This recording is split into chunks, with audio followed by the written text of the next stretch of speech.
नमस्कार, मैं हूं doctor Ajay Kumar Mishra, consultant emergency department NHMMI Narayana super speciality hospital Raipur से। और आज हम फिर से आपके सामने हाजिर हैं। जो जुलाई मंथ हर साल जुवेनाइल आर्थराइटिस अवेयरनेस मंथ के रूप में सेलिब्रेट किया जाता है। मेरे साथ यहाँ पे मौजूद हैं डॉक्टर अंकुर गुप्ता सर, जो कि orthopaedic and joint replacement surgeon हैं NHMMI Narayana super speciality hospital Raipur से। सर, मैं आपका स्वागत करता हूँ आज की इस चर्चा में। थैंक यू सर, सबसे पहले तो मैं आपसे ये जानना चाहूँगा कि रूमेटॉइड आर्थराइटिस क्या होता है, ये कितने टाइप्स का होता है, प्लीज़ बताना चाहेंगे आप इसके बारे में कुछ? देखिए, आर्थराइटिस शब्द का मतलब होता है कि जोड़ में आर्थराइटिस बनता है। आर्थराइटिस यानी जोड़, आर्थराइटिस यानी जोड़ में सूजन। जोड़ में जो सूजन होती है उसका एक जनरल टर्म है आर्थराइटिस। अब आर्थराइटिस कई कारणों से हो सकती है, जिसमें जो आज हम डिस्कस करने वाले हैं रूमेटॉइड आर्थराइटिस। रूमेटॉइड आर्थराइटिस एक बीमारी है जो एक तरह की ऑटोइम्यून बीमारी है।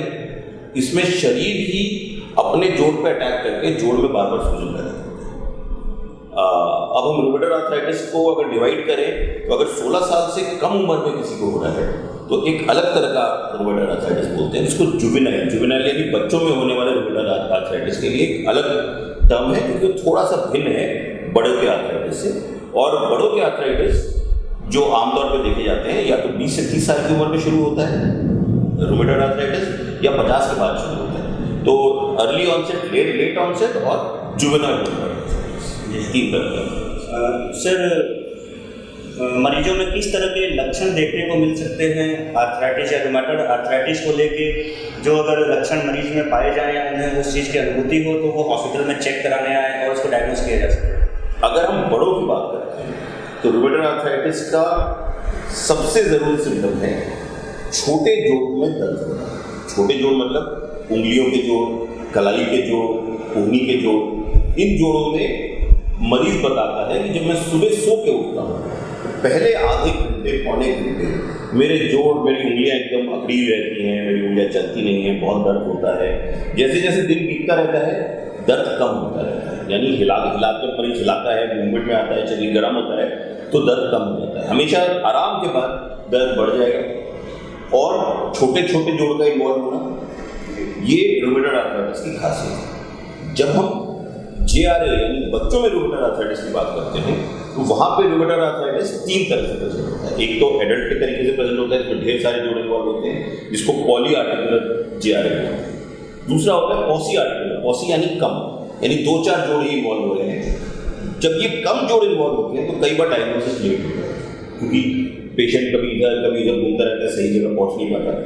और तीसरे तरह के जो रूमेटॉइड जो JRA में तीसरी प्रेजेंटेशन होती है, उसमें बच्चा बुखार, अनएक्सप्लेन्ड फीवर, क्योंकि जब जोड़ सूजते हैं तो बुखार होता है ना।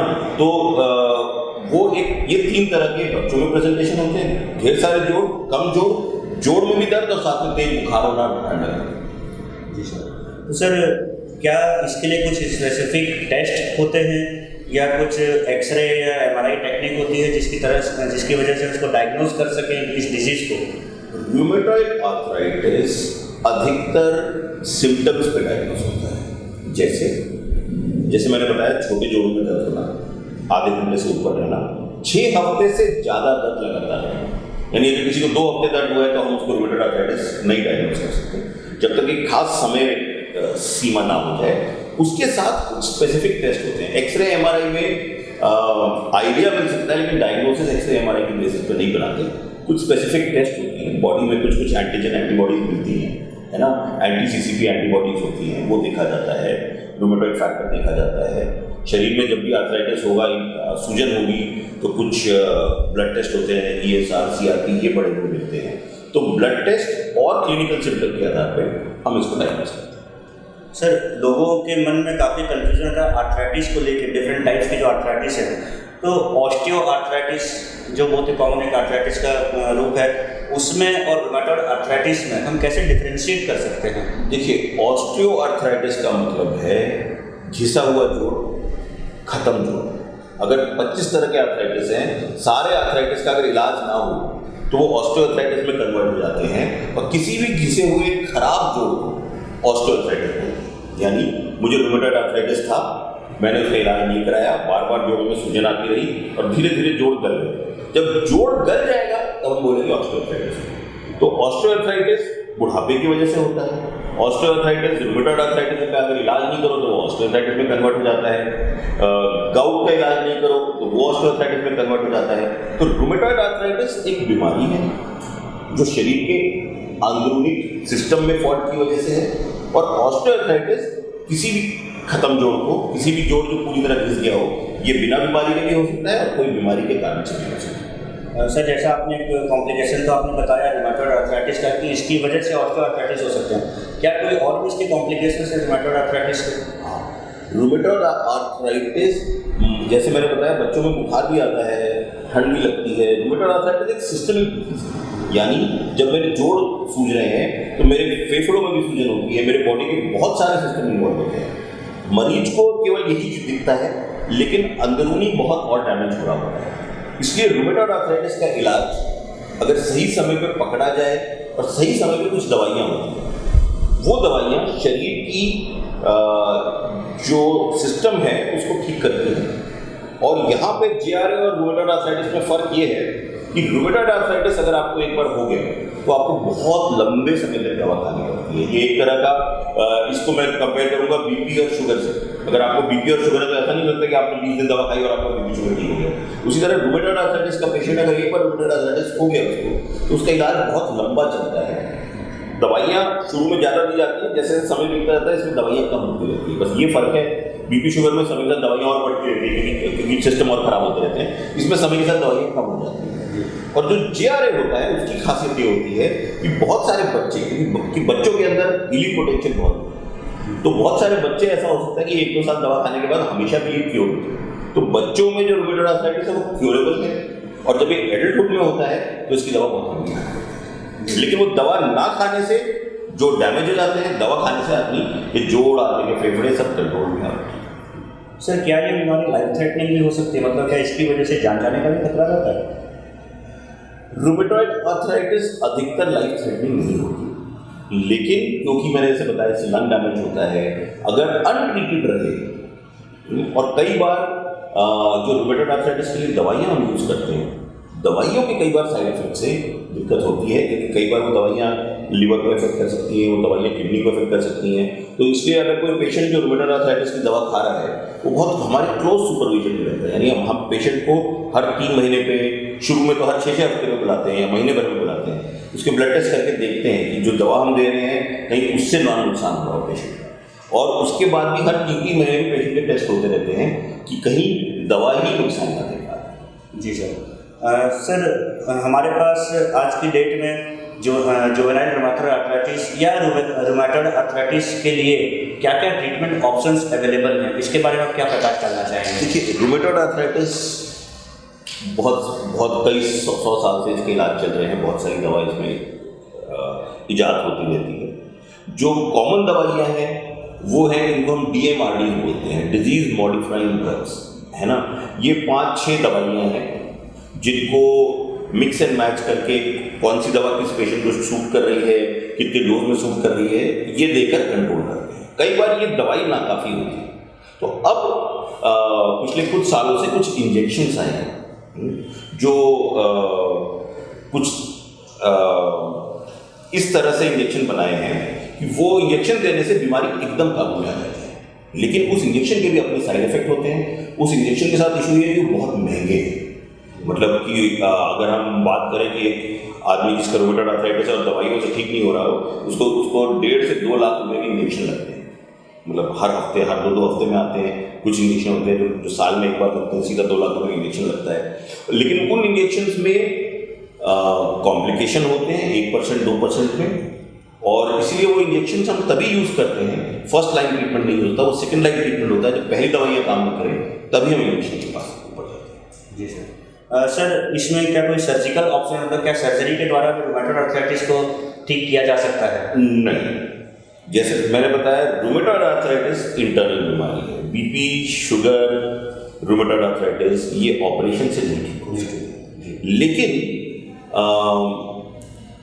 मेरे देश में और बाहर के देशों में बहुत सारे लोग होते हैं जिनको दवा लिखी जाती है, दवा खाते नहीं, या ठीक समय डायग्नोस नहीं होता तो उन्होंने कभी इलाज ही नहीं कराया। उसकी वजह से जब जॉइंट डैमेज हो जाते हैं सर्जरी का रोल आता है। यानी अगर आपने देखा हो कुछ लेडीज होती है हाथ पूरे टेढ़े मेढ़े हो रखे हैं, है ना, कोनी चल रही, कोनी सीधी नहीं हो रही। अगर कोनी सीधी नहीं हो रही, कोनी ऐसी फंसी हुई है, आदमी ना मुंह तक हाथ ला सकता तो हाथ बेकार है। तो ऐसे में हम जॉइंट रिप्लेसमेंट करते हैं। नॉर्मली मेरे देश में 2 जॉइंट सबसे ज़्यादा रिप्लेस होते हैं, वो है नी और हिप, क्योंकि ये अधिकतर ऑस्टियोआर्थराइटिस एज के साथ खराब होता है। लेकिन रूमेटॉइड आर्थराइटिस वाले पेशेंट में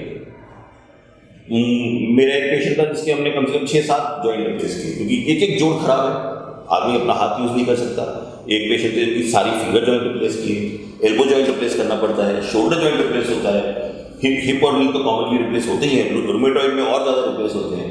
और पहले एंकल जॉइंट रिप्लेस होता था, लेकिन वो बहुत सक्सेसफुल नहीं था, तो एंकल को हम फ्यूज़ कर देते हैं। तो लेकिन इन सब जॉइंट्स में रिप्लेसमेंट करो।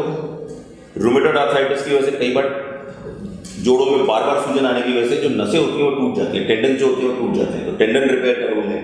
कई बार कोई जोड़ है जो सूजा हुआ है बहुत ज़्यादा और दवाइयाँ असर नहीं कर रही, तो हम सर्जरी से खोलकर उसकी जो झिल्ली होती है उसको निकाल देते हैं, उसको साइनोवेक्टमी कहते हैं, है ना। तो लेकिन ये सारी सर्जरी रूमेटॉइड आर्थराइटिस के इलाज ना होने की वजह से जो कॉम्प्लिकेशन है उसको ठीक करने के लिए होती है। सर्जरी से रूमेटॉइड आर्थराइटिस नहीं होती। हाँ, लेकिन अगर किसी जोड़ को रिप्लेस कर दिया जाता है तो जोड़ ही अब आर्टिफिशियल हो गया, तो उसमें पुरानी झिल्ली रहेगी, तो वो फिर रूमेटॉइड आर्थराइटिस उस रिप्लेस जोड़ को नहीं परेशान। जी सर। सर मैं आपसे यहाँ पे एक इम्पॉर्टेंट टॉपिक के बारे में भी डिस्कस करना चाहूँगा। जैसे कि डॉक्टर अंकुर गुप्ता जो हैं सर जो हैं ये एक काफ़ी सक्सेसफुल जॉइंट रिप्लेसमेंट सर्जन है आज की डेट में छत्तीसगढ़ स्टेट और पूरे सेंट्रल इंडिया में। सर मैं आपसे जानना चाहूँगा कि जॉइंट रिप्लेसमेंट को लेके लोगों के मन में काफ़ी सारी भ्रांतियाँ हैं, काफ़ी भ्रम है कि हमें कराना चाहिए या नहीं कराना चाहिए, या कराना है तो कब कराना है, इसके क्या क्या कॉम्प्लिकेशंस हो सकते हैं, क्या हमारा जॉइंट खराब तो नहीं हो जाएगा। इस तरह के कई सारे प्रश्न उठते हैं मन में, तो इसके बारे में आप लोगों से क्या कहना चाहेंगे? देखिए, पहली बात, हर घिसा हुआ जोड़ जॉइंट रिप्लेसमेंट का कैंडिडेट नहीं है। ऐसा नहीं है कि आपके घुटने में हल्का दर्द है तो आपको जॉइंट रिप्लेसमेंट कराना चाहिए। कब कराना चाहिए? जब कोई जोड़ का क्या, हर जोड़ के अपने फंक्शन है। कोहनी का फंक्शन है कि मैं यहाँ से कप उठाऊं और अपने मुंह तक लेके आऊँ। अगर मेरी एक कोहनी इस चीज़ में सक्षम नहीं है कि मेरी कोहनी यहीं फंसी हुई है, मैं ग्लास मुंह तक ला ही नहीं पा रहा, तो ये कोहनी रिप्लेस होनी चाहिए जी। ठीक है। उसी तरह घुटने का क्या काम है? घुटने का काम है कि मुझे यहाँ से उठ के कार तक जाना, कार चलाना, घर जाना, सीढ़ी चढ़ के वापस अपने घर पहुँचना। अगर मेरा घुटना ये काम कर पा रहा है, एक्सरे कुछ भी कहे, है ना, और मुझे बहुत दर्द नहीं हो रहा इस चीज़ में, तो मुझे इसको ऑपरेशन कराने की कोई ज़रूरत नहीं। लेकिन मैं 60 साल का हूँ, मैं 70 साल का हूँ, मैं बाहर निकल नहीं पा रहा, मैं चल नहीं पा रहा, रोज़ दर्द की दवा खानी पड़ रही है। जब भी ये सिचुएशन होगी कि जोड़ अपना काम नहीं कर पा रहा जिसके लिए वो बना है, तो उसको रिप्लेस करके ठीक किया। ठीक है। अब बात आई डर की। जॉइंट रिप्लेसमेंट स्पेशली जब हम घुटने और कूल्हे की बात करते हैं, तो मैं इसके डर को भूत वाला डर बताता हूँ कि बुआ ने बताया कि बरगद के पेड़ के नीचे भूत है ना। बुआ से पूछा, बुआ तुमने देखा है? तो बुआ बोलती नहीं, मैंने नहीं देखा, वो फलाना बता रहा था, उसके पास जाके मिलो, है ना। उनसे पूछो आपने देखा है? तो मैंने नहीं देखा, मैंने सुना है। तो उसी तरह जॉइंट रिप्लेसमेंट को लेकर अड़ोसी पड़ोसी मोहल्ले वाले एडवाइस देते, मत करा लेना, बिस्तर पकड़ लो। जब मुझे कोई पेशेंट आके बता दो, मैं उससे पूछता हूँ आपने उनसे पूछो जिन्होंने आपको राय दी, उन्होंने किसी को देखा है या सुना है? क्योंकि ये जॉइंट रिप्लेसमेंट ऑर्थोपेडिक साइंस की सबसे सक्सेसफुल सर्जरी है। यानी मैं अगर 100 रिप्लेसमेंट करूंगा तो 99 लोग जो पहले चल फिर नहीं पा रहे थे, वो 2-3 किलोमीटर चलने लग गए। तो एक ऐसा कोई ऑपरेशन नहीं बना जिसका सक्सेस रेट 95% के ऊपर हो। जॉइंट रिप्लेसमेंट का है। तो डर का वो तोड़ने का यही तरीका है कि आप उन लोगों से मिले जिनका जॉइंट रिप्लेसमेंट हुआ है। अब तक जब से मैं यहाँ आया हूँ, हमने कम से कम 1000-1500 जॉइंट रिप्लेस किए हैं।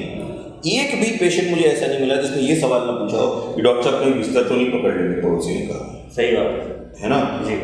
और उन 1500 में से केवल 1-2-3 लोग हैं जिनको कुछ ना कुछ दिक्कत हुई, है ना। मेरे ख्याल से 3 लोगों को दिक्कत हुई अब तक आज तक, है ना। बाकी लोग मजे से चल रहे हैं, अपने काम कर रहे हैं।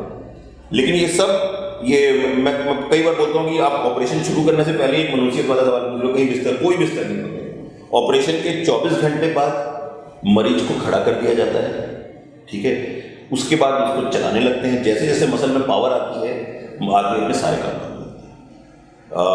जहाँ तक नी की बात है, हमने 85-87 तक के लोगों का नी रिप्लेसमेंट किया है और वो तीसरे चौथे दिन चल के अपने घर गए हैं। हिप की जहाँ तक बात है, कई बार बुजुर्ग लोग के हिप टूट जाते हैं, तो अब तक हमने हाईएस्ट 105 साल की औरत का हिप चेंज करके उसको घर भेजा है। ठीक है, कई बार लोग मुझसे पूछते हैं कि 105 साल की औरत का क्यों ऑपरेशन किया, है ना। इतने बुजुर्ग में पहला सवाल होता है इनका ऑपरेशन होगा कैसे, और दूसरे लोग सवाल पूछते हैं कि आपने किया क्यों, है ना, कि आप पैसा कमाने के लिए ऑपरेशन किया है कि आपने क्यों किया 105 साल, क्या जरूरत थी उसका ऑपरेशन करने। जिसने मुझे सवाल पूछा, मैंने कहा उनसे मिल कर आओ अम्मा से। वो कहती है मुझे खुद मैं पेशाब नहीं कर रही हूँ 2 दिन से, जब से मेरा टूटा है कि बिस्तर पर पड़ी हूँ, मैं पानी नहीं पीऊँगी, मैं खाना नहीं खाऊँगी। ठीक है, तो मेरा एम क्या था, मैंने उनसे पूछा अम्मा चलना चाहती है, ठीक। अब 105 साल की औरत अभी 10 साल जिंदा रहेगी, उसकी कोई वो नहीं, वो शायद वो 6 महीने जिंदा रहेगी, चाहे 2 साल जिंदा रहेगी। जब तक जिंदा रहेगी, जब उसको प्यास लगेगी खुद से उठ के अपना पानी पिएगी, जब उसको टॉयलेट जाना होगा तो वो उठेगी अपना टॉयलेट जाने आएगी।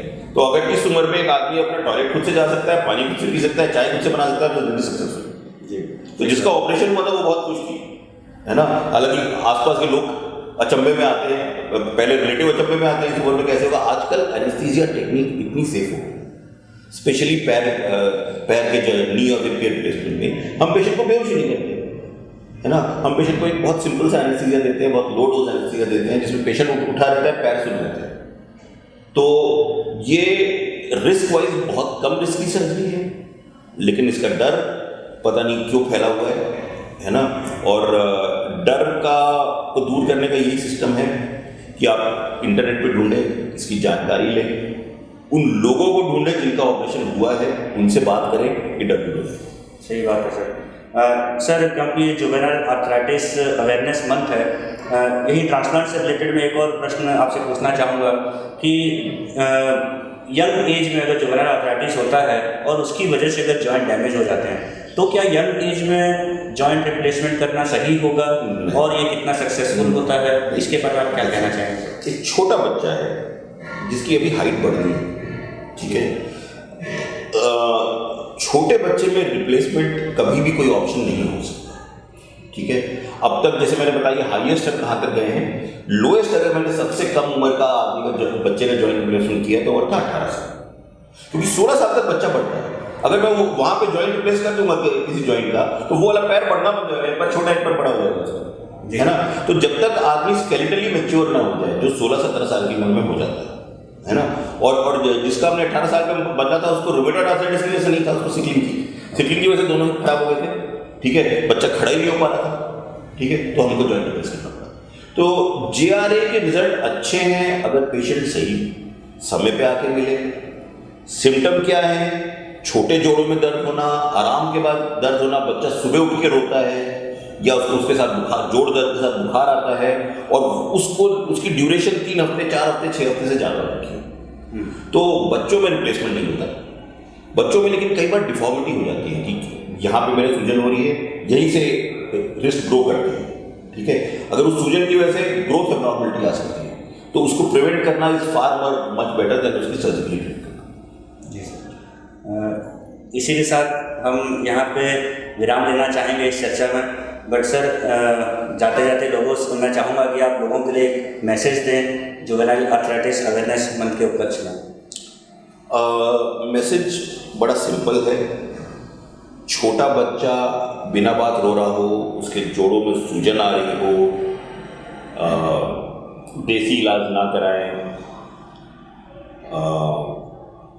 इधर उधर नहीं घूमे, एक ऑर्थोपेडिक सर्जन या पीडियाट्रिक्स वाले के पास, या जो कुछ लोग रूमेटॉइड की अलग से प्रैक्टिस करते हैं उनके पास मिलिए। अभी इस समय हमारे पास कम से कम 800-900 लोग ऐसे हैं जिनको मैं रूमेटॉइड की ट्रीटमेंट दे रहा हूँ, जो हर 2-2 महीने पे आते हैं, एक छोटी सी गोली खाते हैं और रूमेटॉइड कंट्रोल होता है। रूमेटॉइड आर्थराइटिस के लोग सबसे बड़ी गलती करते हैं कि वो दवा बार बार छोड़ते हैं। ये दवा छोड़नी नहीं है, बार बार उनको लगता है कि कब तक खानी पड़ेगी, ये दवा लंबी ही खानी पड़ेगी। केवल बच्चे ये वो रखते हैं, ये खुशकिस्मत होते हैं बीमारी वाले कि उनमें परमानेंटली क्योर हो जाता है, बड़ों में लंबी दवा। आशा करता हूँ कि आप लोगों को ढेर सारी जानकारियाँ मिली होंगी रूमेटॉइड आर्थराइटिस के बारे में, इसके लिए अवेयरनेस के बारे में, और जो लोगों के आप लोगों के मन में जो भ्रांतियाँ रहती हैं इसके इलाज, दवाइयों और ट्रीटमेंट प्लस जो जॉइंट रिप्लेसमेंट किए जाते हैं उसके बारे में भ्रांतियाँ रहती हैं, उसके बारे में डेफिनेटली आप लोगों को बहुत सारी जानकारियाँ मिली होंगी, आपके संदेह दूर हुए होंगे। इसी के साथ मैं धन्यवाद करना चाहूँगा doctor Ankur Gupta sir. Thank you. धन्यवाद आपका कीमती समय देने के लिए। Doctor Ankur Gupta sir orthopaedic surgeon and joint replacement surgeon हैं NHMMI Narayana super speciality hospital से। सर बहुत बहुत धन्यवाद। Thank you. आप सभी को नमस्कार। नमस्कार। Doctor Ajay Kumar Mishra. Thank you.